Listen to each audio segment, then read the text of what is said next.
Derby എന്ന് പറഞ്ഞൊരു പടം ഇപ്പൊ ഇറങ്ങി. അപ്പൊ അതിനകത്തൊരു ചായക്കടക്കാരിയുടെ വേഷം അങ്ങനെ കിട്ടിയപ്പോ നന്നായിട്ട് ചെയ്യാൻ പറ്റും. നിലമ്പൂരായിരുന്നു എന്റെ ലൊക്കേഷൻ. നല്ലൊരു വേഷം ചെയ്തത് വനിതാ മൂവി ലെനയുടെ കുറെ സീരിയൽ ചെയ്തിട്ടുണ്ട്. സ്വന്തം സുജാതയിലൊക്കെ വാർഡനായിട്ടൊക്കെ നല്ല ഡയലോഗുള്ള സംഭവമൊക്കെ ചെയ്തിട്ടുണ്ട്. നമുക്കത് 20 വർഷത്തിനുള്ളിൽ നമ്മൾ ചെയ്തെന്ന് വെച്ചാൽ നല്ല സംഭവങ്ങൾ കിട്ടിയാൽ നമുക്ക് ചെയ്യാൻ ആഗ്രഹങ്ങളുണ്ട്. പക്ഷെ നല്ല സംഭവങ്ങൾ ഇങ്ങനെ കിട്ടണം. കുറെ എക്സ്പീരിയൻസ് ഉണ്ട്. ഡയലോഗ് തന്നാൽ എങ്ങനെ ചെയ്യണം, തെറ്റ് കണ്ടാൽ പ്രതികരിക്കും. നമ്മുടെ കൂട്ടത്തിലുള്ള ഒരാളെ തല്ലിയപ്പോൾ നമ്മൾ പ്രതികരിച്ചു എന്നുള്ളൂ. നമ്മുടെ കൂടെയുള്ള കോർഡിനേറ്റർമാരും അവിടെ ഉള്ള ആൾക്കാരും ഒക്കെ പറഞ്ഞ് പ്രശ്നക്കാരിയാണെന്നുള്ള ഇതിൽ കുറെ പടങ്ങളൊക്കെ മിസ്സാക്കി പോയിട്ടുണ്ട്. രാവിലെ 6 മണി തൊട്ട് നമ്മൾ ആ വേഷം ഇട്ടിട്ട് വൈകുന്നേരം 5 മണി വരെ ആ വേഷം ഇട്ടിരുന്നു. അതൊരു 5:30 ആയിട്ടും ഷൂട്ട് തുടങ്ങുന്നില്ല. ഇതിനകത്ത് ചേച്ചി വേറൊരു സീൻ തരാം, വേറെ ഒരാളെയാണ് ഡയറക്റ്റ് ഫിക്സ് ചെയ്തേക്കുന്നത്. എനിക്ക് ഭയങ്കര ഒരു വിഷമമായി പോയി. എന്തായിരിക്കും അവരുടെ മാനസികാവസ്ഥ എന്നുള്ള ഒരു ഇതുമില്ല. വെറും ചീപ്പായിട്ട് നമ്മളെ കാണുന്ന പോലെ ഒരു ഇതായിപ്പോയി. നിങ്ങൾ എന്തുകൊണ്ട് നിങ്ങൾ എന്നെ ഒഴിവാക്കി? ഞാൻ പറഞ്ഞു എടി പൊടി എന്നൊക്കെ നീ വേറെ വീട്ടിൽ ചെന്ന് വിളിച്ചാൽ മതി, എന്നെ വിളിക്കാൻ നിൽക്കണ്ടെന്ന് പറഞ്ഞു. അവരിന്ന് വർക്കിന് വിളിച്ചിട്ട് അനേമനിൽ ഞാനുണ്ട്. ബേസിൽ കണ്ടു ആ ചേച്ചി എന്നൊക്കെ പറഞ്ഞ് ബേസിൽ നല്ലൊരു ഇതാണ് കേട്ടോ. കോർഡിനേറ്റർമാരൊക്കെയാണ് പറഞ്ഞ് എന്റെ വർക്കുകളൊക്കെ മിസ്സാക്കി. എനിക്ക് അതിലൊക്കെ മാനസികമായിട്ട് ഭയങ്കര പ്രയാസമായിരുന്നു. നല്ല നല്ല അവസരങ്ങൾ ഇനിയും കിട്ടിയാൽ എനിക്ക് ചെയ്യാൻ ഒത്തിരി ആഗ്രഹങ്ങളുണ്ട്. സൈനു സാറിന്റെ ഒരു പടം വരുന്നുണ്ട്, ഒരു വേഷമുണ്ട് അസ്ഥിക്കാരി, കോടതി സംശയം പാലം വയ്ക്കൽ. അതിനകത്ത് ടൈപ്പിസ്റ്റ് ആയിട്ട് ഒരുപാട് ആഗ്രഹമുണ്ട്. നല്ലൊരു ക്യാരക്ടർ ചെയ്യണം, ഭയങ്കര ഒരു ആഗ്രഹമാണ്. നല്ല ക്യാമറ ബേസ് ആണ്. ഒരു സീൻ തന്നാൽ ചെയ്യുമെന്ന് ചോദിച്ചെന്നോട്. നമസ്കാരം, welcome to JC studio. JC studio ഇന്നത്തെ നമ്മുടെ അതിഥി ഞങ്ങളുടെ നാട്ടുകാരിയാണ്. ഞങ്ങളുടെ നാട്ടുകാരി എന്ന് പറയുമ്പോഴത്തേക്കും വൈപ്പിൻകാരിയാണ്. വൈപ്പിൻ മാലിപ്പുറം കറത്തേടം എന്ന് പറയുന്ന സ്ഥലത്താണ് ഇപ്പോൾ അവർ താമസിക്കുന്നത്. വർഷങ്ങളുടെ സിനിമ എന്താ പറയുക എക്സ്പീരിയൻസ് ഉള്ള ഒരാളാണ്. ഒരു 20 വർഷത്തോളം എന്ന് പറയുന്ന കറക്റ്റ് കണക്ക് നമുക്ക് എടുക്കേണ്ടി വരും. 50-ൽ പരം സിനിമകളിൽ അഭിനയിച്ചിട്ടുണ്ട്. നല്ല നല്ല അവസരങ്ങൾ തേടി വരാൻ വേണ്ടി ഇന്നും ആത്മാർത്ഥമായിട്ട് സിനിമയിൽ തന്നെ തുടർന്നുകൊണ്ടിരിക്കുന്ന ഒരു കൊച്ചിക്കാരി എന്ന് തന്നെ പറയാം. പേര് ഷൈനി ജോണി എന്നാണ്. നേരിട്ട് അദ്ദേഹത്തോട് തന്നെ നമുക്ക് എന്ത് ചെയ്യാം, കുറേ കാര്യങ്ങൾ ചോദിച്ച് മനസ്സിലാക്കേണ്ടതുണ്ട്. കാരണം ഇത്രയും വർഷത്തെ എക്സ്പീരിയൻസ് ഉണ്ട്. ഷൈജി നമസ്കാരം. നമസ്കാരം. വൈപ്പിലാണ്. അതെ, വൈപ്പിൻ മാലിപ്പുറം കർത്തേടം എന്ന് പറഞ്ഞ സ്ഥലം. വൈപ്പിന്ന് മലയാള സിനിമ ഇൻഡസ്ട്രിയിൽ ഇപ്പോ വർക്ക് ചെയ്തുകൊണ്ടിരിക്കുന്നു. അതെ. എത്ര വർഷമായി എന്നറിയോ? ശരിക്കും 10-20 വർഷത്തിനടുത്തായിട്ടുണ്ട്. ഫസ്റ്റ് സിനിമ എന്ന് പറയുന്നത് ക്രോണിക് ബാച്ചിലർ ആയിരുന്നു. മമ്മൂക്കാന്റെ സിനിമ സിദ്ദിഖ് സാർ ഡയറക്ട് ചെയ്തു അല്ലേ? അതിലെന്തായിരുന്നു വേഷം? അതിനകത്തൊരു കോടതിയിലെ ഒരു ചെറിയ സംഭവമാണ്, ചെറിയൊരു റോളായിരുന്നു സ്റ്റാർട്ടിങ്ങില്. അതായിരുന്നു ഫസ്റ്റ് സിനിമ, മറക്കാൻ പറ്റൂല. അത് കഴിഞ്ഞിട്ട് ഏതായിരുന്നു? അത് കഴിഞ്ഞിട്ട് പിന്നെ ഏതാന്ന് കറക്റ്റായിട്ട് ഫസ്റ്റ് ഓർത്ത് നിൽക്കുന്നത് അതെ ക്രോണിക് ബാച്ചിലർ. ആ പടം കാണുമ്പോ തന്നെ ഓർമ്മയിൽ നിൽക്കുന്ന ഒരു പടമാണ്. എന്റെ മൂത്ത മോനും പടത്തിലുണ്ട്. ഓക്കെ. നല്ല ഒരു വേഷം ചെയ്തത് ഏത് സിനിമയിലായിരുന്നു? നല്ലൊരു വേഷം ചെയ്തത് നമ്മുടെ വനിതാ മൂവി ലെനയുടെ വനിത, പിന്നെ ഇഴ, കലാഭവൻ നവാസൊക്കെ ഉള്ള ഒരു വാസുൻ രഹനയും കൂടെ അഭിനയിച്ചത്. ആ പടാണ്. നല്ലൊരു വേഷം ചെയ്തു. അതിനകത്ത് നല്ലൊരു വേഷം ചെയ്തു. ഇപ്പൊ നിലവിൽ ഇപ്പൊ ഏതാണ് ചെയ്തുകൊണ്ടിരിക്കുന്നത്? ഇപ്പൊ ഡർബി എന്ന് പറഞ്ഞൊരു പടം ഇപ്പൊ ഇറങ്ങി. ഇനി ഒരു ചായക്കാരിയായിട്ട് ഡർബി ഇപ്പൊ റിലീസായിട്ടല്ലോ. ഇനിയൊരു പടം കൂടെ റിലീസ് ആവാനുണ്ട്, സംഹാരതാണ്ഡവം. ഇപ്പൊ ചായ അടിക്കാൻ നന്നായിട്ട് പഠിച്ചു എന്നല്ലേ ആ സിനിമയോട് കൂടി? പ്രൊഫൈൽ പിക്ക് ഞാൻ കണ്ടത് ചായ അടിച്ചോണ്ടിരിക്കുന്ന. അങ്ങനെയാണല്ലോ ഞാൻ വിളിച്ചിട്ട് ഞാൻ പറഞ്ഞത് എന്റെ ചായക്കടയിലേക്ക് ഒരാളെ. ഭയങ്കര ഷോക്കായി പോയി ഞാൻ ആ പ്രൊഫൈൽ പിക്ക് കണ്ടിട്ടാണ് ഞാൻ സംസാരിച്ചത്. ഡർബിയിൽ എന്തായിരുന്നു? ഡർബിയില് ചായക്കടക്കാരി. അതിന്റെ അകത്ത് ചായക്കടക്കാരി മാത്രമല്ലെങ്കിൽ നായകന്റെ വല്ല അമ്മയോ അങ്ങനെ ആരെങ്കിലും ആയിട്ടാണോ? നായകനിലെ ഒരു മോന്റെ അമ്മയായിട്ടാണ് വിളിച്ചത്. അപ്പൊ കുറച്ചും കൂടി ഒരു മുസ്ലിം ഇതിന്റെ ആ ഒരു ലെവലിലോട്ട് വന്നല്ലോ. അവർക്ക് അങ്ങനെ ഒരു ഇതുണ്ടായിരുന്നു. ആ മോന് മുസ്ലിം ഒരു പയ്യനായിരുന്നു. അപ്പൊ അത് കഴിഞ്ഞപ്പോ അവര് കുറച്ചും കൂടെ ആലോചിച്ച് കഴിഞ്ഞപ്പം വേണ്ട, ചായക്കട ഒരു വെറൈറ്റി സംഭവമാണ്. തീവണ്ടിക്കട എന്ന് പറയും. തീവണ്ടി പോലത്തെ ഒരു ചായക്കട, അതാണ് മെയിൻ ആയിട്ടുള്ള ഒരു കടയാണ് അത്. അപ്പൊ നല്ലൊരു അപ്പൊ അതിനകത്ത് കണ്ടിട്ടില്ല, അതുകൊണ്ട് എനിക്ക് ഇറങ്ങിയപ്പോ ഞങ്ങളൊക്കെ പോയി കണ്ടായിരുന്നു. അപ്പൊ അതിനകത്തൊരു ചായക്കടക്കാരിയുടെ വേഷം അങ്ങനെ കിട്ടിയപ്പോ നന്നായിട്ട് ചെയ്യാൻ പറ്റി. അതുകൊണ്ട് ചായ അടിക്കണ അതും പഠിച്ചു. ഒരു വെടിക്ക് രണ്ട് പക്ഷി എന്ന് പറഞ്ഞ പോലെ അതും പഠിക്കാൻ സാധിച്ചു. വേറൊരു ചേട്ടനും കൂടെ ഉണ്ട് അതിനകത്ത്. ഞങ്ങൾ രണ്ടുപേരും. എത്ര ഷൂട്ട് ഉണ്ടായിരുന്നു? 6 ദിവസത്തെ ഷൂട്ട് ഉണ്ടായിരുന്നു. 6 ദിവസം ഷൂട്ട് ഉണ്ടായിരുന്നല്ലേ? അപ്പൊ അത്യാവശ്യം നല്ലൊരു വേഷം തന്നെയാണ് അതിനകത്ത് കിട്ടിയത്. ഒരുപാട് സന്തോഷം തോന്നിയായിരുന്നു. സന്തോഷം തോന്നി. നിലമ്പൂരായിരുന്നു എന്റെ ലൊക്കേഷൻ. ഓക്കെ. കാരണം ഇത്രയും വർഷത്തെ എക്സ്പീരിയൻസ് നിങ്ങൾക്ക് ഉണ്ടായിട്ട് എനിക്കറിയില്ല, എനിക്കൊരു ഓർമ്മയില്ല ക്രോണിക് ബാച്ചിലർ ഏത് വർഷമാണ് ഇറങ്ങിയാന്നുള്ളത്. അല്ലെങ്കിൽ നമുക്ക് കറക്റ്റ് പറയായിരുന്നു എത്ര ഇയർ ആയി. ഏകദേശം ഒരു 20 വർഷം തന്നെ ആയിട്ടുണ്ട്. ആ ഒരു സമയം തുടങ്ങി ഇത്രയും ഒരു കാലഘട്ടം നിങ്ങൾ മലയാള സിനിമ ഇൻഡസ്ട്രിയിൽ നിന്ന് സീരിയല് ചെയ്തിട്ടുണ്ട്, കുറേ സീരിയൽ ചെയ്തിട്ടുണ്ട്. ആണോ? സ്വന്തം സുജാതയിലൊക്കെ വാർഡനായിട്ടൊക്കെ നല്ല ഡയലോഗുള്ള സംഭവമൊക്കെ ചെയ്തിട്ടുണ്ട്. പിന്നെ സിനിമ ഇൻഡസ്ട്രി, മലയാള സിനിമ ഇൻഡസ്ട്രി മാത്രമാണ് കുറച്ച് കാലഘട്ടം ഇങ്ങനെ നിങ്ങളെ വെയിറ്റ് ചെയ്ത് നിർത്തിയേക്കുന്നത് എനിക്ക് തോന്നുന്നു, നല്ലൊരു കഥാപാത്രത്തിന് വേണ്ടിയിട്ട്. ഇപ്പൊ ഡെർബിയിൽ അത് കിട്ടി, ഇനിയിപ്പോ റിലീസ് ആവാനുള്ളത് സംഹാരതാണ്. അതിന്റെ അകത്ത് എങ്ങനെ നല്ല ക്യാരക്ടറാണോ? അതിനകത്ത് ഒരുവിധം നല്ല ക്യാരക്ടറാണ്. 20 വർഷം നമുക്ക് അങ്ങനെ തന്നെ കൂട്ടാം. ഈ 20 വർഷം മലയാള സിനിമയിൽ നിങ്ങൾ നിലനിന്ന് പോണേ അല്ലെ? എന്താണ് 20 വർഷം നിങ്ങൾ പിന്നിലേക്ക് നോക്കുമ്പോൾ എന്താണ് തോന്നുന്നത്? നമുക്കത് 20 വർഷത്തിനുള്ളിൽ നമ്മൾ ചെയ്തെന്ന് വെച്ചാൽ നല്ല സംഭവങ്ങൾ കിട്ടിയാൽ നമുക്ക് ചെയ്യാൻ ആഗ്രഹങ്ങളുണ്ട്. പക്ഷെ നല്ല സംഭവങ്ങൾ ഇങ്ങനെ കിട്ടണം, നമ്മളിലേക്ക് വരണം. എന്നാൽ അതിനൊരു 20 വർഷം സ്ട്രഗിൾ എന്ന് പറയുന്ന ചില്ലറയായിരിക്കില്ല. അതെ. കുറെ നമുക്ക് എക്സ്പീരിയൻസ് ഉണ്ട്. ഡയലോഗ് തന്നാൽ എങ്ങനെ ചെയ്യണം. പിന്നെ ഈ സീരിയലിന്റെ ഇതിലും പോകുമ്പോ നമുക്ക് ഡയലോഗ് ഒരുപാട് കിട്ടും. അപ്പൊ ചെയ്യാനുള്ളൊരു മനസ്സ്. ഞാൻ ചില കാര്യങ്ങൾ ചോദിക്കുന്നതുകൊണ്ട് കുഴപ്പമില്ലല്ലോ എന്ന് വിചാരിക്കുന്നു. വലിയ സംഭവങ്ങളൊന്നുമല്ല. ഈ 20 വർഷം എന്ന് പറയുന്ന നിസ്സാര കാര്യമെന്നുള്ള ഒരു സ്ത്രീ ഒരു ഫീൽഡിൽ പിടിച്ചു നിൽക്കാന്ന് പറയുന്നത്, എന്തെങ്കിലും മോശമായിട്ടുള്ള ബിഹേവിങ് ആരെങ്കിലുടെയും ഭാഗത്ത് നിങ്ങൾക്ക് ഉണ്ടായിട്ടുണ്ടോ? മോശമായിട്ട് ഒന്നല്ല. നമ്മള് ഇപ്പൊ കൊറേ നാളായിട്ട് എന്നാന്ന് വെച്ചാൽ നമ്മള് തെറ്റ് കണ്ടാൽ പ്രതികരിക്കും. അപ്പൊ അത് നമ്മളപ്പോ ഒരു എന്താ പറയാ, കിട്ടണ വർക്കിന് നമുക്ക് അതൊരു കുറ്റക്കാരിയായിട്ടൊരു ഇത് കാണിക്കുന്നുണ്ട്. 1-2 പടത്തിൽ അങ്ങനെ വന്നു. നമ്മുടെ കൂട്ടത്തിലുള്ള ഒരാളെ തല്ലിയപ്പോ നമ്മൾ പ്രതികരിച്ചു എന്നേ ഉള്ളൂ. നമ്മുടെ കൂടെയുള്ള അപ്പൊ ആരായാലും നമ്മൾ പ്രതികരിക്കുമല്ലോ. അതിനുശേഷം നമുക്ക് കിട്ടുന്ന വർക്കില് നമ്മുടെ കൂടെയുള്ള കോർഡിനേറ്റർമാരും അവിടെ ഉള്ള ആൾക്കാരും ഒക്കെ പറഞ്ഞ് നമ്മളങ്ങനെ ഒരു വഴക്കാളിയാണ്, പ്രശ്നക്കാരിയാണെന്നുള്ള ഇതിൽ കുറെ പടങ്ങളൊക്കെ മിസ്സാക്കി പോയിട്ടുണ്ട്. അത് ആൾക്കാരുടെ ഒരു ഇതാണ്, സ്വഭാവമാണ്. അല്ല, ഞാനും സിനിമ ഇൻഡസ്ട്രി എന്ന് പറയുന്നത് 2012 തുടങ്ങി എനിക്കറിയാവുന്ന ഒരു കാര്യമാണ്. ഞാനും കണ്ടേക്കുന്നത് എന്താന്ന് വെച്ചാൽ ഡയറക്ടറിന്റെ ഭാഗത്ത് നിന്നിട്ടോ അല്ലെങ്കിൽ ബിഹൈൻഡ് ദ ക്യാമറ എന്ന് പറയുന്നത് ഡയറക്ടറും അസോസിയേറ്റ് ഡയറക്ടർമാരും അസിസ്റ്റന്റ് ഡയറക്ടർമാരും ക്യാമറമാൻ ഇതൊക്കെ ഉള്ളവരാണ് ബിഹൈൻഡ് ക്യാമറയിൽ പോകുന്നത്. പക്ഷെ ഇതിനേക്കാൾ നമുക്ക് ബുദ്ധിമുട്ടായിട്ട് തോന്നിയിട്ടുള്ളത് പ്രൊഡക്ഷൻ കൺട്രോളർമാരോ അല്ലെങ്കിൽ ആർട്ടിസ്റ്റുകളെ സപ്ലൈ ചെയ്യുന്ന ഒരു വിഭാഗമുണ്ട്. ഇവരൊക്കെ ഞാൻ സെറ്റ് ചെയ്യുന്ന കൺട്രോളറുണ്ട്, സാധാരണക്കാരായിട്ടുള്ള ആൾക്കാരെ അടുത്ത് ദേഷ്യപ്പെടുന്നതും മനസ്സിലാവുണ്ടോ ചേച്ചി? അവര് ആർട്ടിസ്റ്റിനെ സപ്ലൈ ചെയ്യാനായിട്ട് ഒരു 20 ആർട്ടിസ്റ്റ് എന്ന് പറയുമ്പോൾ അവരെയാണ് ഏൽപ്പിക്കുന്നത്. ഞാനപ്പോൾ വിചാരിക്കാറുണ്ട്, ഇവരാണോ മലയാള സിനിമയിൽ ഈ പറയണ അല്ലെങ്കിൽ ആ ഒരു ക്രൂവിന്റെ മെയിൻ ഹെഡ് എന്ന് നമ്മൾ ചിന്തിച്ചു പോകും. അങ്ങനെ ഒരു വല്ല അനുഭവം ഉണ്ടായിട്ടുണ്ടോ ചേച്ചിക്ക്? അതാണ് ഞാൻ ചോദിച്ചത്. അങ്ങനെ സിനിമയില് ഡയറക്ടർമാരിൽ നിന്നല്ല പറഞ്ഞേക്കുന്നത്. ഈ ആർട്ടിസ്റ്റ് സപ്ലൈ ചെയ്യുന്ന ആൾക്കാരൊക്കെ വലിയ ആൾക്കാരെന്ന് കുറെ ആൾക്കാരുണ്ട്, കോർഡിനേറ്റേഴ്സ്.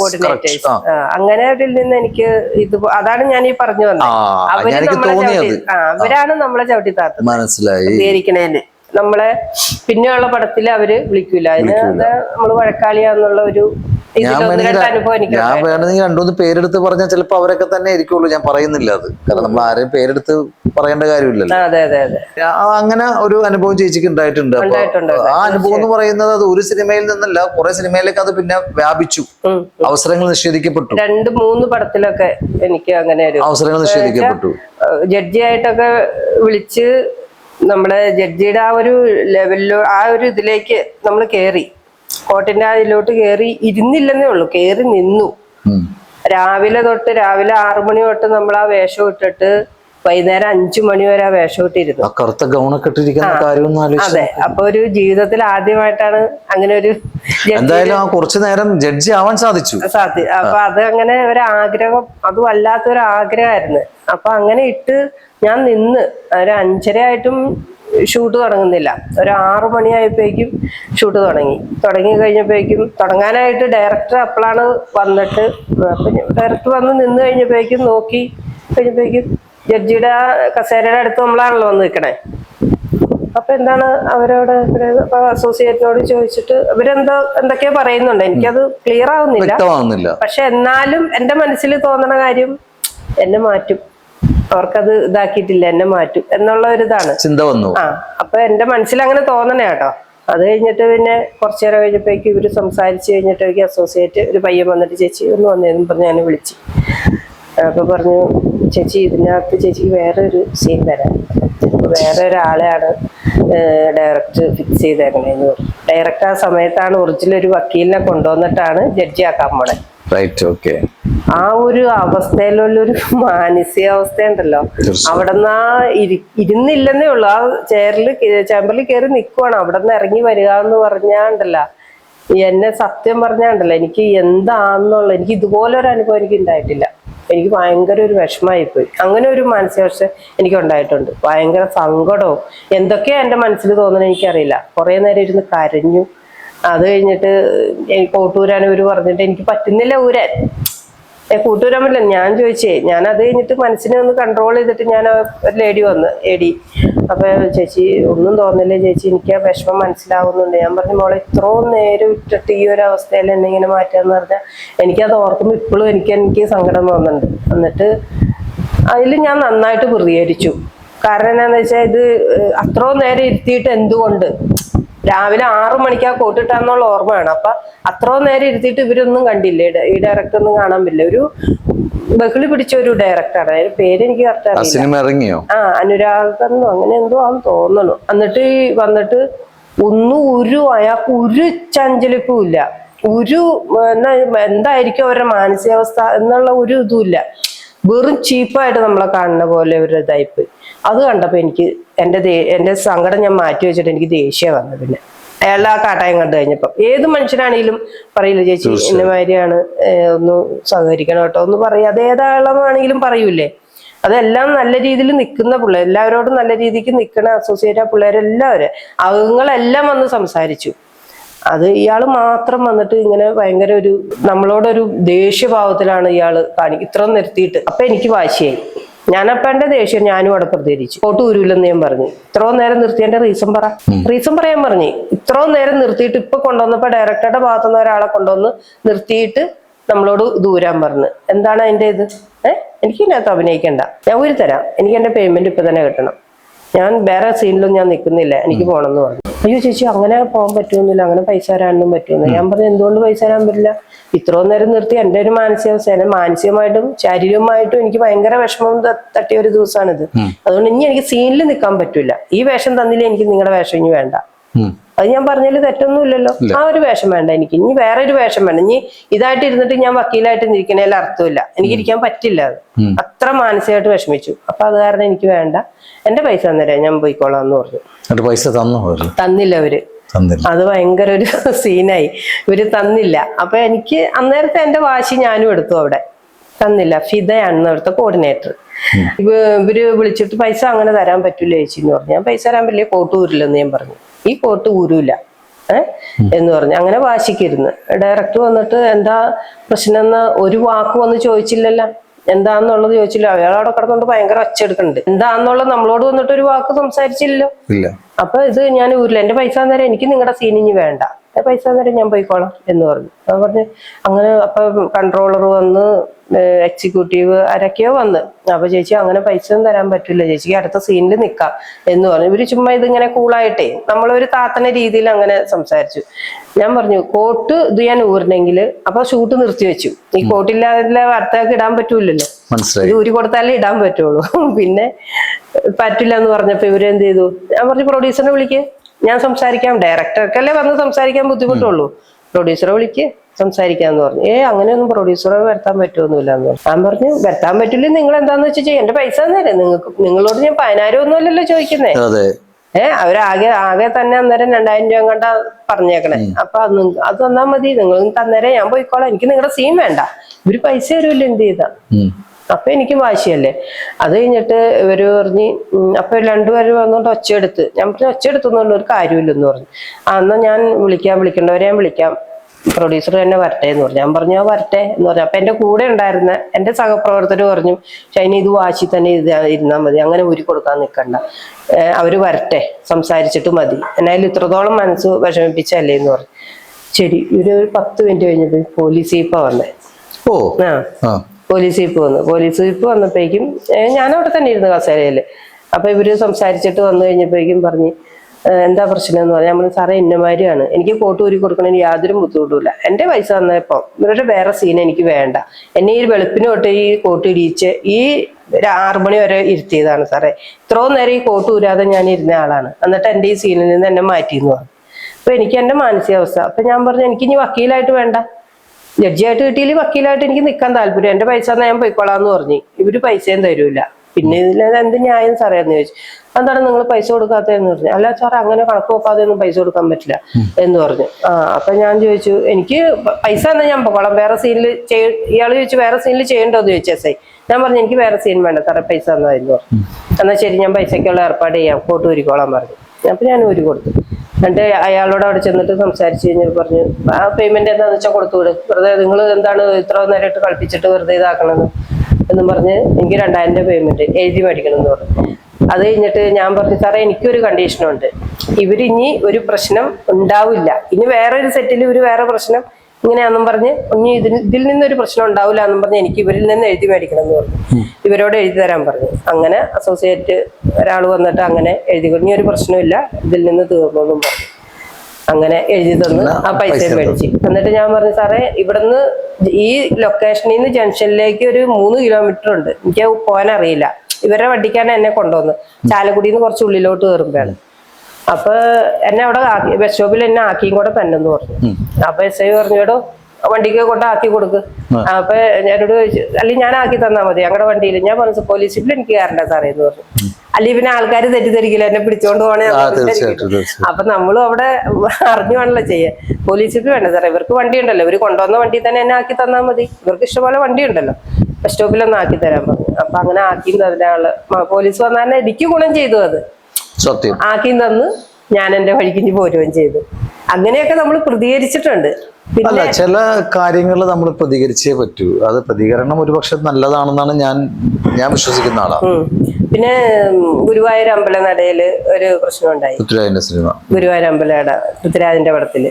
അതിനകത്ത് നമ്മള് ഈ നമ്മുടെ കൂടെയുള്ള ഒരു സഹപ്രവർത്തനെ ചായ കുടിക്കാനായിട്ട് ആളോട് അപ്പുറം ചെന്ന് കഴിഞ്ഞപ്പോ എങ്ങാണ്ട് തരൂലെന്ന് എന്തോ പറഞ്ഞു. അപ്പൊ ഇവര് തമ്മിൽ എന്താണ് ചായ രാത്ത് ജൂനിയർ ആർട്ടിസ്റ്റുകളെ ഒക്കെ ഒരു മര്യാദ ഇല്ലാത്തതുകൊണ്ടാണ് അവര് കാണുന്നത്. അപ്പൊ ചായ കുടിക്കാൻ ചെന്ന് കഴിഞ്ഞപ്പോ ഇയാള് ചായ തരാൻ പറ്റൂല എന്ന് പറഞ്ഞു. ഇപ്പൊ ചായ ഒന്നും ഇല്ലെന്ന്. അപ്പൊ എന്താന്ന് വെച്ചപ്പോ ഇയാളെങ്ങാണ്ട് പ്രതികരിച്ചു. ഞങ്ങളൊന്നും എത്തിയിട്ടില്ല, ഞങ്ങളൊക്കെ വന്നേ ഉള്ളൂ. അപ്പൊ പ്രതികരിച്ചു കഴിഞ്ഞപ്പം ഇയാള് ഇവന്റെ ബോഡി ഗാർഡാണോ ആരാന്നറിയില്ല, ഒരാള് പിടിച്ച്, ഒരു കറുത്ത ഇതിട്ട ഒരാളാണ്, അയാള് പിടിച്ച് ഇടിച്ചിട്ട് മൂക്കിന്നൊക്കെ ചോര വന്ന് പല്ലൊക്കെ പോയി. ഭയങ്കര ഇടി ഇടിച്ചു. വന്നിട്ട് അയാളെ കാലിന് വണ്ടി അതൊരു ന്യൂസായി എന്ന് പറയുന്ന സിനിമയുടെ ലൊക്കേഷനില് പ്രശ്നം എന്നിട്ട് പക്ഷെ അത് പിന്നീട് ഞാൻ കേട്ടത് അതൊന്നും വെറുതെ ആൾക്കാർ ഉണ്ടാക്കിയതാണ്. ഉണ്ടാക്കിയതൊന്നുമില്ല, അത് ഭയങ്കര ഒരു വിഷയമായിരുന്നു. ആണല്ലേ? അതൊരു വിഷയമായിരുന്നു. അത് വിഷയമായിട്ട് ഞങ്ങളൊക്കെ വന്നു കഴിഞ്ഞപ്പോഴേക്കും ഇയാള് ചോര ഒലിപ്പിച്ച് ഇങ്ങനെ നിൽക്കണം. ഞങ്ങള് നമ്മള് ആ സമയത്ത് പെണ്ണുങ്ങളെല്ലാം പ്രതികരിച്ചു പോകും, എന്തുകൊണ്ട് അങ്ങനെ ചെയ്തു എന്നുള്ളത്. അപ്പൊ ചായ ചോദിച്ചാലാണ് ഇത് അങ്ങനെ ചെയ്തതെന്ന് പറഞ്ഞ് ഇയാള് ഭയങ്കരമായിട്ട് സങ്കടപ്പെട്ട് നിൽക്കുമ്പോ ഞങ്ങളത് ചോദ്യം ചെയ്തു. ഈ പറഞ്ഞാല് തെറ്റ് കണ്ടാൽ നമ്മളവിടെ ചോദ്യം ചെയ്യുമല്ലോ. അപ്പൊ ഇതെന്താ അങ്ങനെ എന്താ നിങ്ങൾ നമ്മുടെ ലൊക്കേഷൻ കളമശ്ശേരി. അപ്പൊ 10 ദിവസത്തെ വർക്ക് ഉണ്ടായിരുന്നു. അപ്പം എന്തിനാണ് നിങ്ങളുടെ കാര്യം നോക്കുന്നത്, നിങ്ങൾ എന്തിനാണ് നമ്മളോടൊരു പുച്ഛമായിട്ട് ഇയാള് സംസാരിച്ചു. ഞാൻ അറിഞ്ഞിരുന്നു. അതല്ലല്ലോ ശരി. അങ്ങനെ നമ്മൾ അവിടെ വെച്ച് പ്രത്യേകിച്ച് അതിനും പോലീസൊക്കെ വന്ന് ഷൂട്ട് നിർത്തിയൊക്കെ വെപ്പിച്ചു. ആൾക്കാര് എല്ലാവരും കൂടി ഷൂട്ട് നിർത്തി വെച്ച് പോലീസ് വന്ന് അത് കഴിഞ്ഞിട്ട് ഇയാള് വിളിച്ചോണ്ട് പോയിട്ട് ഇയാളുമായിട്ട് കോംപ്രമൈസ് ചെയ്ത് ഇയാൾക്കങ്ങാണ്ട് 20,000 രൂപ കൊടുത്ത് ഒതുക്കി തീർത്ത് അങ്ങനെയൊക്കെയാണ് പിന്നെ ഇതുണ്ടായത്. അന്ന് ഈ പ്രതികരിച്ചതില് പിറ്റേ ദിവസം പ്രതികരിച്ചവർക്ക് ആർക്കും വർക്കില്ല, വിളിച്ചില്ല. അപ്പൊ ഈ മൈക്കൊക്കെ മേടിച്ച് പ്രതികരിച്ച ഒരു ചേച്ചി ഉണ്ടായിരുന്നു. ആ ചേച്ചി സെറ്റിൽ കയറിയിട്ടുണ്ട്. ആ ചേച്ചി സെറ്റിൽ കയറിയെന്ന് ഞാൻ അറിഞ്ഞു. അപ്പൊ എന്നോട് പിറ്റേ ദിവസം വർക്കില്ല, വരണ്ടെന്ന് പറഞ്ഞു. അപ്പൊ ഈ ചേച്ചി വന്നിട്ടുണ്ട്. അപ്പൊ എന്ത് ചെയ്തു, എന്റെ ഒരു ഫ്രണ്ട് ഇവിടെ നിന്ന് വന്നിട്ടുണ്ട്, തൃശ്ശൂരിൽ നിന്ന്. ഒരാങ്കൊച്ചങ്ങളെയും കൊണ്ട് വന്നിട്ടുണ്ട്, ഒരു 10-12 വയസ്സുള്ള പിള്ളേര്, 13 വയസ്സുള്ള പിള്ളേര്. അപ്പൊ ഞാൻ പറഞ്ഞു ഇവിടെ വരുമ്പോ നീ വിളിക്കണം കേട്ടോ എന്ന് പറഞ്ഞു. അപ്പൊ അവളെന്നെ ഇവിടെ വന്നപ്പോ വിളിച്ചു. അപ്പൊ ഞാന് എന്നായാലും പ്രതികരിച്ച് പിറ്റേ ദിവസം നമുക്ക് വർക്കില്ലല്ലോ, ഇവരെ പൈസ കിട്ടൂലെന്ന് എനിക്ക് ഉറപ്പായി. അപ്പൊ നമ്മള് 7 ദിവസം അവിടെ വർക്ക് ചെയ്തു. ഇനി ഒരു 3 ദിവസം അവിടെ കഴിഞ്ഞാലാണ് നമുക്ക് തീരുന്നത്. 7 ദിവസം വർക്ക് ചെയ്തു. 8ാം ദിവസം തൊട്ടാണ് വരണ്ടെന്ന് പറഞ്ഞത്. അപ്പൊ ഞാൻ എന്ത് ചെയ്തു, ഞാൻ ഇവരുടെ കൂടെ എന്റെ വണ്ടി അവിടെ വെച്ചിട്ട് വേറെ ഒരു ഓട്ടോ വിളിച്ചിട്ട് ഈ പിള്ളേരെയും കയറ്റി ഇവിളെയും കയറ്റി ഞാൻ ചെല്ലുവാണ്. അപ്പൊ ഈ ഒരു 10-35 പേര് ഫസ്റ്റ് ഗേറ്റ് കയറിപ്പോയി, കുഴപ്പമില്ല. മെയിൻ ഗേറ്റിന്റെ അവിടെ ചെന്നപ്പോഴേക്കും 35 പേര് വെയിറ്റ് ചെയ്ത് വെക്കുക. ഞാൻ വരുമെന്ന് അവർക്കറിയാം. മനസ്സിലായി? നമ്മള് എന്തുകൊണ്ട് ഇവരങ്ങനെ ഇതാക്കണു, നമ്മളോട് സഹകരിച്ച് നിന്ന് കഴിഞ്ഞാൽ നമ്മളും സഹകരിച്ച് നിൽക്കും. ഇവര് വലിയ തെറ്റും തെറിയും പറഞ്ഞ് എന്നെ അങ്ങോട്ട് തല്ലാനൊക്കെ വന്ന് ഭയങ്കര ഒരു വിഷയമൊക്കെ ഉണ്ടായി. ഞാൻ പറഞ്ഞു എന്റെ മേലെ തൊട്ടിട്ടുണ്ടെങ്കിൽ ഇവിടുന്ന് നേരെ പറഞ്ഞു പോകില്ല, ഒറ്റയാണ് പോകില്ല എന്ന് പറഞ്ഞു. ഞാൻ വണ്ടിയിൽ നിന്ന് ഓട്ടോയിൽ നിന്ന് ഇറങ്ങി ചോദിച്ചു എന്ത് കാര്യത്തിന് വന്നു. ഇവര് ഞെട്ടിപ്പോയി. എന്റെ 2 വീലറിനാണല്ലോ ഞാൻ പോകുന്നത്. 2 വീലർ വെച്ചിട്ട് ഞാൻ ഓട്ടോയ്ക്കല്ല, ഇവരെക്കാരും വലിയ കളി നമ്മള് കളിച്ച് ഓട്ടോയ്ക്ക് ചെന്ന് കഴിഞ്ഞപ്പോഴേക്കും ഇവരവിടെ നിൽക്കും എല്ലാവരും കൂടെ. അത് കൺട്രോളർ ഉൾപ്പെടെ. കൺട്രോളർ ഒരു എന്താ അതിന്റെ പേര്, ലെനിന്നോ അങ്ങനെ എന്തോ ഓരോ ആളാണ്. അപ്പൊ ഒരു 10-35 പേര് ഈ പ്രൊഡക്ഷനിലെ ആൾക്കാരും എല്ലാവരും കൂടെ നിന്നപ്പോഴേക്കും ഇത് നമ്മുടെ ഈ മറ്റേ ഇവന്റെ വർക്കായിരുന്നു, പിന്നെ സതീഷും കണ്ണനും ഇവിടെയുള്ള പാലക്കാടുള്ള അവരുടെ വർക്കായിരുന്നു. അപ്പൊ സതീഷാണ് എന്നെ വിളിച്ചത്. അത് കഴിഞ്ഞ് അവിടെ ചെന്ന് കഴിഞ്ഞപ്പോ ചേച്ചി എന്ത് കാര്യത്തിന് വന്നു. ഞാൻ പറഞ്ഞു വർക്ക് ചെയ്ത് ഇന്നലെ വർക്ക് ചെയ്തവർ ഇന്നില്ലെന്നല്ലേ പറഞ്ഞേ, അതുകൊണ്ട് ഞാൻ എന്നെ വേണ്ടി വരണ്ടെന്ന് പറഞ്ഞല്ല. അപ്പൊ ഇന്നലെ ചെയ്തവർ ഇവിടെ വർക്കിനില്ലേന്ന് ഞാൻ ചോദിച്ചു. ഇല്ലല്ലോ ചേച്ചി, ആരും വിളിച്ചില്ല. ചേച്ചി പിന്നെ എന്തിനാ വന്നേന്ന് ചോദിച്ചു. ഞാൻ പറഞ്ഞു വന്നിട്ടുണ്ടല്ലോ ഇവിടെ ആള്, അതറിഞ്ഞോണ്ടാ ഞാനും വന്നേ. പക്ഷെ എനിക്ക് വർക്ക് ചെയ്യണ്ട, ഇതുവരെയുള്ള പേയ്മെന്റ് എനിക്ക് കിട്ടണം, അത് മേടിക്കാനാണ് ഞാൻ വന്നേന്ന് പറഞ്ഞു. പക്ഷെ ഇന്നലെ വർക്ക് ചെയ്തവരും ഇവിടെ വന്നിട്ടുണ്ട് എന്ന് പറഞ്ഞു. അതാരാണ്? അതൊരു ചേച്ചിയുണ്ട്. അപ്പൊ അതില് ഇവരുടെ കൂട്ടത്തിലുള്ള മെയിൻ ഒരു ആള് വിളിച്ച ഒരു ചേച്ചിയാണ്, ലൂസി എന്ന് പറഞ്ഞത്. ആ ചേച്ചിനെ വിളിച്ചു വരുത്തിയായിരുന്നു. ആ ചേച്ചി വന്നിട്ടുണ്ട്. ഞാൻ പറഞ്ഞു ചോദിച്ചു നോക്ക്, ആരാ വിളിച്ചതെന്ന് ചോദിച്ചു നോക്കെന്ന് പറഞ്ഞു. അങ്ങനെ വിളിച്ചു വരുമ്പോ നിങ്ങൾ നോക്ക്, നിങ്ങൾ ചെന്ന് അവിടെ സെറ്റ് ചെന്ന് നോക്ക്. ഇന്നലെ വർക്ക് ചെയ്ത് മൈക്ക് മേടിച്ച് പ്രസംഗിച്ച ചേച്ചി ഇവിടെ ഇന്ന് ഈ വർക്കിന് വന്നിട്ടുണ്ടോ? എന്തുകൊണ്ട് ഫസ്റ്റ് പ്രതികരിച്ച മൈക്ക് മേടിച്ച് പ്രതികരിച്ച അവരെ വിളിക്കുകയും നിങ്ങളെ വിളിക്കാണ്ടിന്റെ കാരണം? അതാണ് എനിക്ക് മനസ്സിലാവാത്തത്. അതാ ഞാൻ ഇവരോട് അതാ ചോദിച്ചത്, നിങ്ങൾ എന്തുകൊണ്ട് നിങ്ങൾ എന്നെ ഒഴിവാക്കി അവരെ വിളിച്ച്? അതെന്താണ് അതിന്റെ കാരണം? അതിന്റെ റീസൺ എനിക്കൊന്നും അറിയണല്ലോ എന്താന്നുള്ളത്. അല്ല ചേച്ചി അതൊന്നും എല്ലാവരോടും പറഞ്ഞില്ല, ചേച്ചിയല്ലേ അത് പറഞ്ഞു. ഞാൻ പറഞ്ഞേക്കാളും കൂടുതൽ മൈക്ക് മേടിച്ച് പ്രസംഗിച്ച ചേച്ചി ഉണ്ടല്ലോ അവിടെ. നമ്മൾ കൂടുതലുള്ളവരെ ഇപ്പൊ നമ്മള് കാര്യങ്ങൾ പറഞ്ഞതല്ലേ ഉള്ളൂ എന്നും പറഞ്ഞ് നമ്മൾ അത്ര പ്രശ്നക്കാരി ആവണമെന്നില്ലല്ലോ. പക്ഷെ എന്തുകൊണ്ട് ഇവര് മൈക്കിലും മേടിച്ച് ഇവര് സിനിമ ഇന്ന് നടത്തരുത്, ഇന്ന് ഈ സിനിമ ഇവിടെ നടത്തരുത് എന്നൊക്കെ പറഞ്ഞ് ഈ ലൊക്കേഷനിൽ ഇന്ന് നടത്തില്ല എന്ന് പറഞ്ഞ് എന്തെല്ലാം പറഞ്ഞ് പൃഥ്വിരാജിന് വിളി എന്നൊക്കെ പറഞ്ഞ് മൈക്ക് മേടിച്ച് പ്രസംഗിച്ച ചേച്ചിയുണ്ട്. ആ ചേച്ചിനെ ഇന്ന് വർക്കിന് വിളിച്ചേക്കണം. അപ്പൊ എന്നെ ഒഴിവാക്കി. അതെന്താ കാര്യം? അല്ല അവര് പറഞ്ഞു ചേച്ചി വരണ്ടെന്നാ പറഞ്ഞേക്കണേ. എല്ലാവരുടെയും ഫോട്ടോ ഇട്ട് കൊടുത്തിട്ടുണ്ട്. പിന്നെ ഇന്നവരുന്നു 3-5 പേരെ ഒഴിവാക്കിയിട്ടുണ്ട്. അപ്പൊ അത് ശരിയല്ലല്ലോ. അപ്പൊ ഞാൻ പറഞ്ഞു വിളിക്കുമെന്ന് പറഞ്ഞു. അങ്ങനെ ആ ചേച്ചി വിളിച്ചാ ചേച്ചി ഇറങ്ങി പോവാട്ടോ. ഞാൻ നിക്കണേ എന്ന് വെച്ചാൽ എന്നെ ഇവിടെ തടഞ്ഞു നിർത്തിയേക്കുവാണല്ലോ. ആ ചേച്ചി ഇങ്ങനെ ഇറങ്ങിപ്പോയി. അപ്പൊ ഞാൻ ചോദിച്ചു ഇപ്പൊ കണ്ടാ പോയത്, ഇതാര് വിളിച്ചത്? അവര് തമ്മിലുള്ള ഒരു കളിയാണത്. ഇതാര് വിളിച്ചു അങ്ങനെ എങ്ങനെയാന്ന്. അത് കഴിഞ്ഞിട്ട് ഇനി എനിക്ക് പ്രശ്നമില്ല, ഇനി എന്റെ പൈസ തന്നേരെ, ഞാൻ പോയിക്കോളാം. ഇനി ഞാൻ വർക്കിന് വന്നതല്ല, എന്റെ പൈസ മേടിക്കാൻ ഞാൻ വന്നതാന്ന് പറഞ്ഞു. അപ്പൊ 10 ദിവസത്തെ വർക്കാണ്. ഞാൻ അതിനകത്ത് ഒരു 13 വരെ കൊടുത്തിട്ടുണ്ട്. ആ പൈസയും കൂടെ ചേർത്തിട്ട് ഈ വന്ന ഓട്ടോക്കാരന്റെ പൈസ കൂടെ ചേർത്തിട്ട് ആ പൈസയും അന്നേരം ഞാൻ പോയിക്കോളാം, അല്ലാണ്ട് നിങ്ങളോട് ഞാൻ പ്രശ്നത്തിന് വന്നതല്ല എന്ന് പറഞ്ഞു. അപ്പൊ ഞാൻ ആ പൈസ മേടിച്ചില്ല എങ്കിൽ പൈസ കിട്ടൂല. അവര് പറഞ്ഞു പൈസ ഇപ്പൊ തരാൻ പറ്റൂല എന്ന് പറഞ്ഞു. പൈസ മേടിച്ചിട്ടേ ഞാൻ പോവുള്ളൂ എന്ന് ഞാനും പറഞ്ഞു. എനിക്കറിയാം പിന്നെ പൈസ കിട്ടൂലെന്ന്. ഇവരുടെ കളി എന്താന്ന് നമുക്കറിയാലോ. ഈ എക്സ്പീരിയൻസ് ഉള്ള ആൾക്ക് നമ്മൾ പടത്തിൽ ഒരുപാട് നമ്മൾ ചെയ്തേക്കണേ. അപ്പൊ അറിയാം ഇവരുടെ കളി എന്തൊക്കെയാന്ന്. അപ്പൊ ഒരുത്തൻ പറഞ്ഞു പൈസ മേടിച്ചോണ്ടാണ് നീ പോവുള്ളൂ എന്ന് ചോദിച്ചു. ഞാൻ പറഞ്ഞു എടി പൊടി എന്നൊക്കെ നീ വേറെ വീട്ടിൽ ചെന്ന് വിളിച്ചാൽ എന്നെ വിളിക്കാൻ നിൽക്കണ്ടെന്ന് പറഞ്ഞു. ഞാൻ പറഞ്ഞു എന്നാ പൈസ മേടിച്ചിട്ട് പോകണം, എനിക്കൊന്ന് കാണണമെന്ന് പറഞ്ഞു. ഞാൻ പറഞ്ഞു പൈസ മേടിച്ചിട്ടേ ഞാൻ പോവുള്ളൂ എന്ന് പറഞ്ഞു. നീ മേടിക്കുമെന്ന് പറഞ്ഞ് എതിർത്ത് വന്നു. ഞാൻ പറഞ്ഞു എന്റെ മേത്ത് തൊട്ട് കഴിഞ്ഞാണ്ടല്ല എന്നും പറഞ്ഞ് ഞാനും ചൂടായി. അത് കഴിഞ്ഞിട്ട് പിന്നെ കൺട്രോളർ പിടിച്ചോണ്ട് പോയിടാ, അങ്ങനെ പ്രശ്നം ഉണ്ടാക്കല്ലേ എന്നും പറഞ്ഞ് കൺട്രോൾ പിടിച്ചിട്ട്. അത് കഴിഞ്ഞിട്ട് ഞാൻ പറഞ്ഞു രതീഷെ പൈസ എനിക്ക് കിട്ടണം, നീ എത്രയാന്ന് വെച്ചാൽ പൈസ നോക്കിയിട്ട് എനിക്ക് തന്നു, ഞാൻ ഈ ഓട്ടോയിൽ തന്നെ ഞാൻ പോയിക്കോളാം എന്ന് പറഞ്ഞു. അല്ലാതെ ഞാൻ പോകില്ല കേട്ടോ എന്ന് പറഞ്ഞു. ചേച്ചി അത് ഞാൻ ഇട്ട് തന്നേക്കാം. ഞാൻ പറഞ്ഞു അത് വേണ്ട മോനെ, നീ ആ പൈസ ഇങ്ങ് തന്നേരെ. ഇനി ഇട്ട് തരാന്ന് പറഞ്ഞാൽ പിന്നെ നിന്നെ നടക്കണ പാലക്കാടും ഒക്കെ പോകേണ്ട വരും. എനിക്ക് അങ്ങനെ വരാൻ നേരമില്ല. അത് തന്നെ പൈസയും കിട്ടുക അന്നേരം കയ്യോടെ. അപ്പം വേഗം കണക്ക് നോക്കി അവൻ വിറയ്ക്കോ കിടന്ന്, എന്ന് വെച്ചാൽ അവന്റെ ചേട്ടനാണ് കണ്ണൻ. അപ്പൊ ഇവർക്കടെ വർക്ക് പോകുമെന്നുള്ള പേടിയാണ്. ഞാൻ പറഞ്ഞു ചേച്ചിയായിട്ട് നിന്റെ വർക്ക് കളയില്ല, നീ പൈസ തന്നാ ഞാൻ പൊക്കോളാം, ഒരു ഉപദ്രവം നിങ്ങൾക്കേ ഉണ്ടാക്കാൻ വന്നതല്ല എന്ന് പറഞ്ഞു. അത് വേഗം ടൈപ്പ് ചെയ്തു, വേഗം പൈസ തന്നു. ആ ഓട്ടോ വിളിച്ചു, ഓട്ടോയുടെ പൈസ മേടിച്ചു, ഞാൻ പോകുന്നു. ഇതിൽ പിന്നെ അവരിന്ന് വർക്കിന് വിളിച്ചിട്ടില്ല. ഇതാണ് മെയിൻ കാര്യം. നമ്മളപ്പോ ഇങ്ങനെയുള്ള അതിനകത്ത് എന്ത് ആ സെറ്റില് ഇത് പൃഥ്വിരാജും സുപ്രിയയും അറിഞ്ഞുകൊണ്ടിട്ടുള്ള ഒരു പ്രശ്നമായിരുന്നു.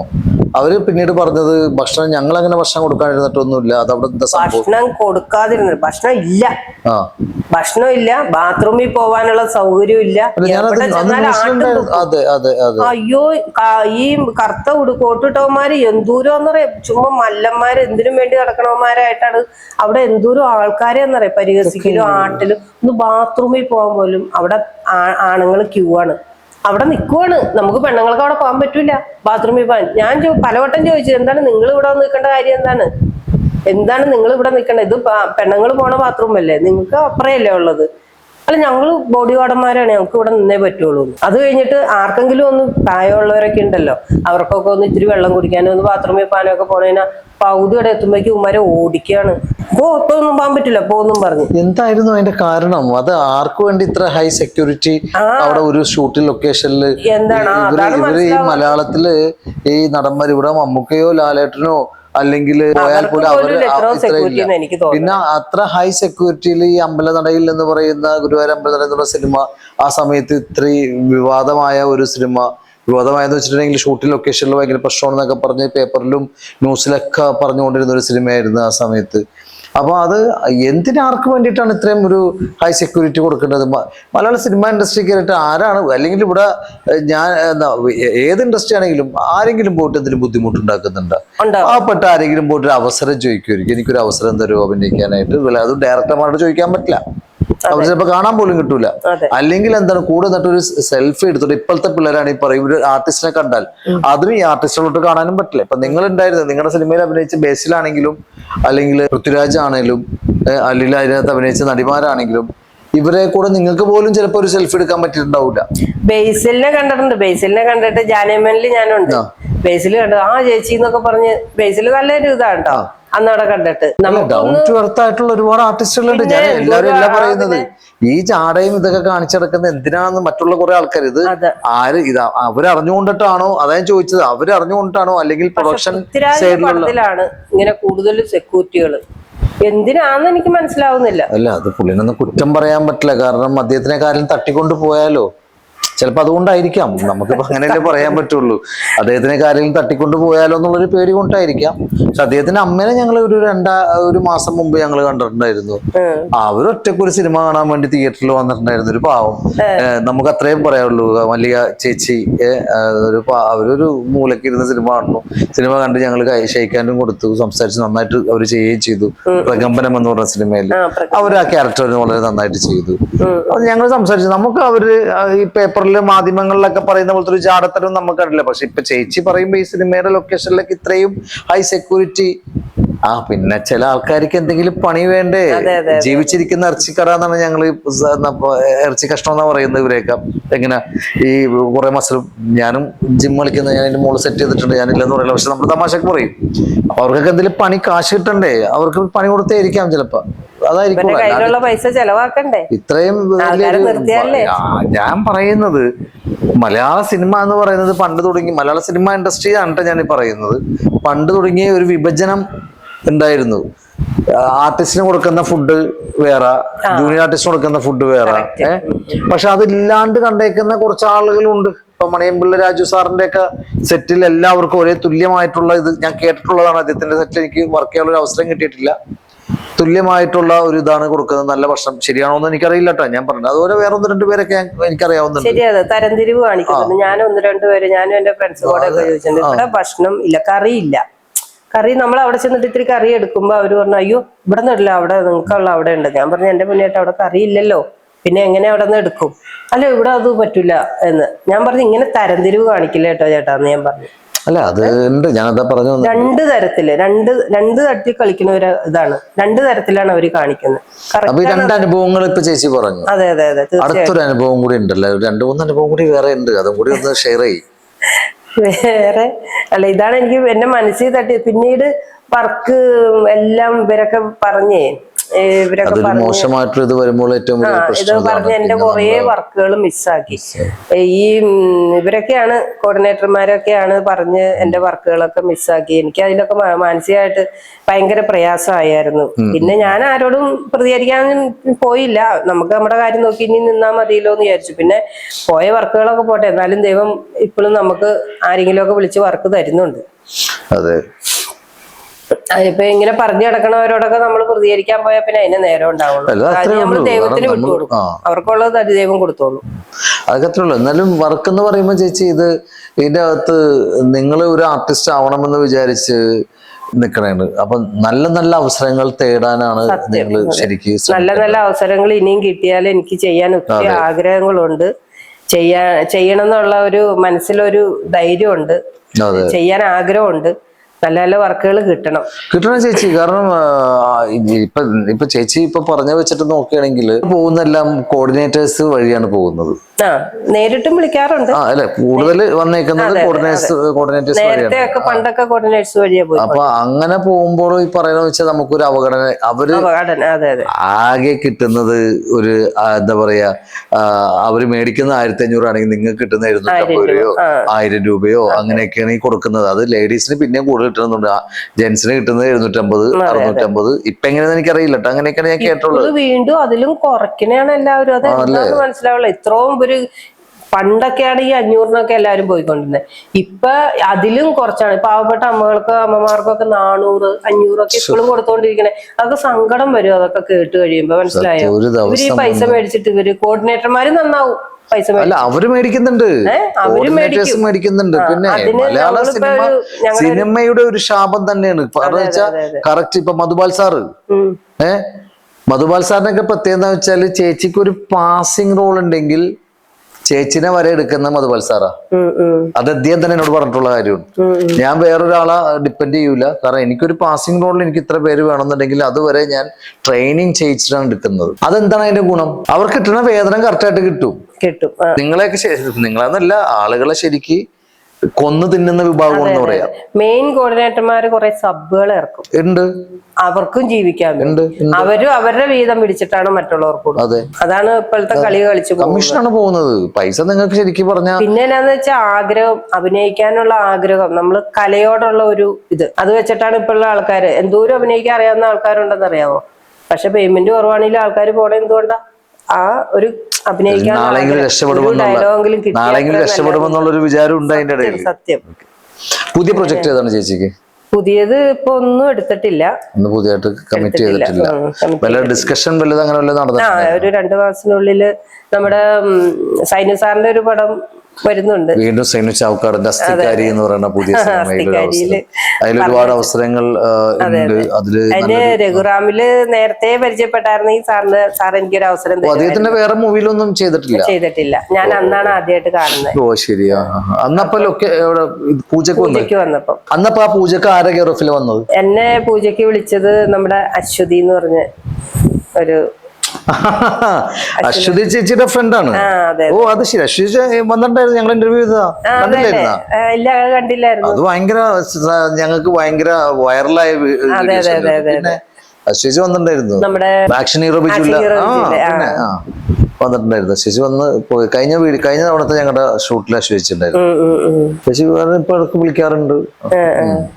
ഓ ആശ്വസിച്ച് പറഞ്ഞിട്ടാണ് വന്നത്. വച്ച അത് ശരിയാ. അപ്പൊ പുതിയ പ്രൊജക്ട് ഇപ്പൊ സൈനു ചാവക്കാടിന്റെ പ്രൊജക്ട് ആണ് ഇപ്പൊ ഏകദേശം പറഞ്ഞു നിൽക്കുന്നത്. അതിനെല്ലാലും ഒരു വേഷമുണ്ട്, അസ്ഥിക്കാരി. ഓക്കെ. ഈ 50ഓളം മൂവിയിൽ ചെയ്തു എന്ന് പറഞ്ഞ്, 50ഓളം മൂവിയിൽ വെറൈറ്റി ആയിട്ട് ചെയ്തേക്കുന്ന ഇപ്പൊ നേരത്തെ പറഞ്ഞ 2 ക്യാരക്ടേഴ്സ് ആണ്. വേറെ ഏതെങ്കിലും അതിന്റെ അകത്ത് നല്ലൊരു ക്യാരക്ടർ ചെയ്ത മൂവികളുണ്ടോ? വേറെ ചെയ്തേക്കണത് ഇപ്പൊ ഇതാണ് മെയിൻ ആയിട്ട്. ഈ 2-3 ചെയ്തേക്കണത്. പിന്നെ ഉള്ളതിലൊക്കെ ഉണ്ടെന്നല്ലാതെ ഡയലോഗ് അത്ര അങ്ങോട്ട് കിട്ടിയിട്ടില്ല. എന്താണ് ഭാവിയില പച്ചക്കുതിര എന്നുള്ള പടത്തില് ദിലീപേട്ടന്റെ സിനിമ? ദിലീപിന്റെ. പിന്നെ ഇത് അതൊക്കെ ഇറങ്ങിയിട്ട് 10-12 വർഷം കഴിഞ്ഞിട്ടോ. 10-12 വർഷം കഴിഞ്ഞു എന്ന് പറഞ്ഞാൽ അതൊക്കെ പിന്നെ ഇതേ നമ്മുടെ കോടതി സംശം പാലം വയ്ക്കൽ ദിലീപേട്ടൻ തന്നെ അതിനകത്ത് ടൈപ്പിസ്റ്റ് ആയിട്ട്. ഓ ശരി ശരി ശരി. ഓക്കെ. അതിനകത്തുണ്ട്. ശരിക്ക് ഒരുപാട് ആഗ്രഹമുണ്ടല്ലേ? ഒരുപാട് ആഗ്രഹമുണ്ട്. എനിക്ക് ഒരു നല്ലൊരു ക്യാരക്ടർ ചെയ്ത് ഇങ്ങനെ ചെയ്യണം എന്നുള്ള ഭയങ്കര ഒരു ആഗ്രഹമാണ്. ഞാൻ കലേനെ ഒത്തിരി സ്നേഹിക്കുന്ന ഒരാളാണ്. എനിക്ക് ഒത്തിരി ഒത്തിരി ഒത്തിരി ചെയ്യാനുള്ള ഒരു കോൺഫിഡന്റ് ഉണ്ട്. ഒരുപാട് ഡയറക്ടർമാര് ഒക്കെ ഇത് കാണാനും കേൾക്കാനും ഉള്ള ഒരു അവസരം ഞങ്ങളുടെ തന്നെ ഉണ്ട്. എന്താ കാര്യം എന്ന് വെച്ചാല് ഞങ്ങളിവിടെ ഏറ്റവും കൂടുതൽ നമുക്ക് വന്നേക്കുന്നത് ഡയറക്ടർമാർ കുറെ വന്നു പോയിട്ടുണ്ട്. പല ഡയറക്ടർമാരും വന്നു പോയിട്ടുണ്ട്. അപ്പൊ അവർക്ക് അവരുടേതായ ഒരു പുതിയ സിനിമയുടെ ഒരു ഡിസ്കഷനിൽ അവരിയ്ക്കുന്ന സമയത്ത് ഒരുപക്ഷെ അവരുദ്ദേശിക്കുന്ന ഒരു ഫേസ് ചേച്ചിയിൽ കിട്ടിക്കഴിഞ്ഞാൽ തീർച്ചയായിട്ടും ചേച്ചിയെ വിളിക്കണം. കാരണം ഇവരൊക്കെ ഇത്രയും വർഷമായി മലയാള സിനിമ ഇൻഡസ്ട്രിയിൽ നിന്നിട്ട് ഇന്നും തൻ്റെതായ ഒരു പേര് കൊത്തിവെക്കാൻ സാധിച്ചിട്ടില്ല. പറയുന്നുണ്ട് വേറൊന്നും. അത് നിങ്ങളൊക്കെ വളർന്നു വരണം. നമ്മള് നല്ല നല്ല സിനിമകളിൽ നല്ല കഥാപാത്രങ്ങൾ ചെയ്യാൻ സാധിക്കണം. എന്നാലല്ലേ മുന്നോട്ട് പോകാൻ പറ്റൂ. അതെ അതെ തീർച്ചയായിട്ടും അങ്ങനെ നല്ലൊരു സംഭവം കിട്ടട്ടെ എന്നാണ് എന്റെ പ്രാർത്ഥന. ഭാവിയില് വേറെ എന്തെങ്കിലും ആഗ്രഹം ഉണ്ടായിരുന്നോ? ഭാവിയില് ഇതാണ് ആഗ്രഹം. സിനിമാ നടി തന്നെ ആവണം തന്നെയായിരുന്നു. നല്ലൊരു ക്യാരക്ടർ ചെയ്ത് നല്ലൊരു അറിയപ്പെടുന്ന നല്ലൊരു സംഭവം. സ്വന്തമായിട്ടൊരു സിനിമ പ്രൊഡ്യൂസ് ചെയ്യാൻ വല്ല പ്ലാനിങ് ഉണ്ടോ? അയ്യോ അല്ലെങ്കിൽ ഡയറക്ഷൻ ചെയ്യാൻ വല്ല ഉദ്ദേശം ഉണ്ടോ? ഇല്ല. ഇത് രണ്ടും ഇല്ല. അഭിനയം മതി. അഭിനയം തന്നെ മതി. ആഗ്രഹമുള്ള ആൾക്കല്ലേ സിനിമ എന്ന് പറയുന്ന ഒരു മേഖലയിൽ എന്ത് ജോലിയും എനിക്ക് ഇന്ന ആളാവണം എന്ന് വിചാരിക്കുമ്പോഴാണ് നമുക്ക് ആ ഒരു സംഭവത്തിലേക്ക് നമുക്ക് ചെല്ലാൻ പറ്റുള്ളൂ. അപ്പൊ സിനിമ എന്ന് പറയുന്ന ഒരു സംഭവം ചേച്ചി പറഞ്ഞു ഏതോ ഒരു സിനിമയിൽ ക്രോണിക് ബാച്ചിലറിൽ ചേച്ചിയുടെ മൂത്ത മകനും ഉണ്ടായിരുന്നു അല്ലേ? അപ്പൊ ഫാമിലി സപ്പോർട്ട് ഉണ്ടെന്ന് മനസ്സിലായി. പക്ഷെ ഈ സിനിമാ മോഹം എന്നാണ് മനസ്സിലേക്ക് വരുന്നത്? അത് ക്രോണിക് ബാച്ചിലിന് മുമ്പാന്ന് എനിക്ക് തോന്നുന്നത്. അതിന് മുമ്പ് ഒരു സീരിയല് നമ്മുടെ വീടിനടുത്ത് ഞങ്ങൾ മരട്ടി താമസിക്കുമ്പോ ഒരു സീരിയല്. അത് ഏത് സീരിയലാന്ന് ഞാൻ പേര് ഓർക്കുന്നില്ല കേട്ടോ. സംഗീത മോഹനാണ് അതിനകത്ത് നായിക. സംഗീത മോഹൻ. അപ്പൊ അത് പുഴയുടെ സൈഡിലാണ് അതിന്റെ ഒരു സീൻ. കൈരളി ചാനലിന് വേണ്ടിയായിരിക്കും സംഗീത മോഹൻ ആ സമയത്ത് കൈരളി ചാനൽ. അതെ അതെ അതെ. അപ്പൊ അന്നേരം ഞങ്ങള് ഇങ്ങനെ കൊച്ചുവപ്പം മോൻ കുഞ്ഞാണ് ഇളയത്. അപ്പൊ അവനുമായിട്ട് ഇത് സീരിയൽ കാണാനായിട്ട് ഷൂട്ട് നടക്കും അവിടെ. അപ്പൊ ഞങ്ങള് കാണാനായിട്ട് വീടിനടുത്ത് തന്നെ കാണാനായിട്ട് ചെന്ന് കഴിഞ്ഞപ്പം വഞ്ചിയിൽ പോകുന്നൊരു സീനാണ്. സംഗീതാ മോഹൻ വഞ്ചി കയറിയിട്ട് കൂടെ ഒരാളും കൂടെ ഇരിക്കണം.